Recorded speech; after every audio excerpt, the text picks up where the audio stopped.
Women's activism began as early as the mid-1800s, when women began protesting the unjustness between men and women, and after a long fight and help from Susan B. Anthony and other activists, they gained the right to vote in 1920 with the passing of the 19th Amendment. However, this was just a small step to achieving their goal. Activists such as Betty Friedan and Gloria Steinem began writing books that explored topics of frustration that women felt when they had to return to their traditional gender roles after World War II. This later prompted the 193-page booklet, Our Bodies, Ourselves, that was created in 1970 after a women's liberation conference at Emmanuel College, where they discussed personal stories and experiences with doctors. They decided to make their knowledge accessible to women who wanted to learn about themselves and challenged the medical establishment to change and improve the care that women received. Since then, it has been produced in 30 languages, making it accessible to women all around the world.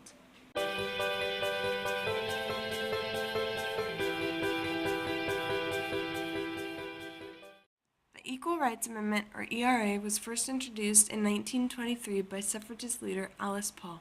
It stated that the rights guaranteed by the Constitution apply equally to all persons, regardless of their sex.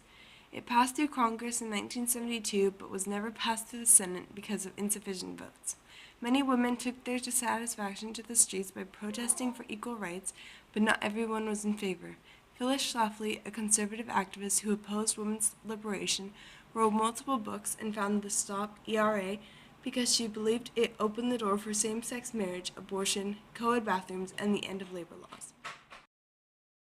Roe v. Wade was a court case during the early 70s that recognized the constitutional right to privacy. It extended a woman's right to make her own personal medical decisions regarding abortion.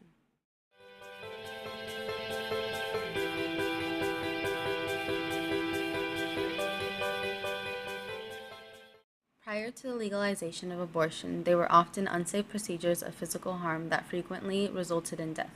When abortion became legal in 1973, it became one of the safest and most reliable medical procedures in the United States. This document was written by Phyllis Schlafly, which shows how she opposed women's liberation by creating Stop ERA.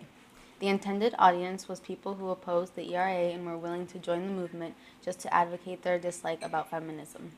The point of view is negative towards those who supported the ERA, and the purpose was to bring awareness to Stop ERA. The historical context of this document was that Betty Friedan wrote The Feminine Mystique in 1963. The intended audience were college-educated middle-class women. The point of view was positive for feminism and women's liberation, and the purpose was to convince women that there was more to life than just being a housewife. The historical context of this image is that during this time, women were being discriminated from the workplace. The intended audience was the public and working woman. The point of view is negative towards women, and the male silhouette symbolizes the ideal person they wanted in the workforce. The purpose for this image was to draw attention to the discrimination of women and the oblivious fact that men and women are not treated equally. The historical context of this poster is the fact that protests and marches began rising in regards to women's liberation. The intended audience were people across the world who were willing to fight for women's equality, and the point of view is positive towards the protesting of women's rights. The purpose was to spread awareness of rallies occurring around the world on International Women's Day.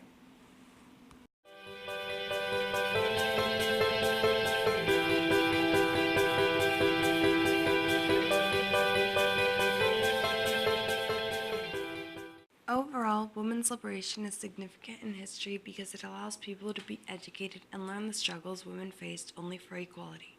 During the 1970s, a new wave of feminists educated by the civil rights movement became socially focused on abortion laws, dismantling workplace inequality, and unequal pay.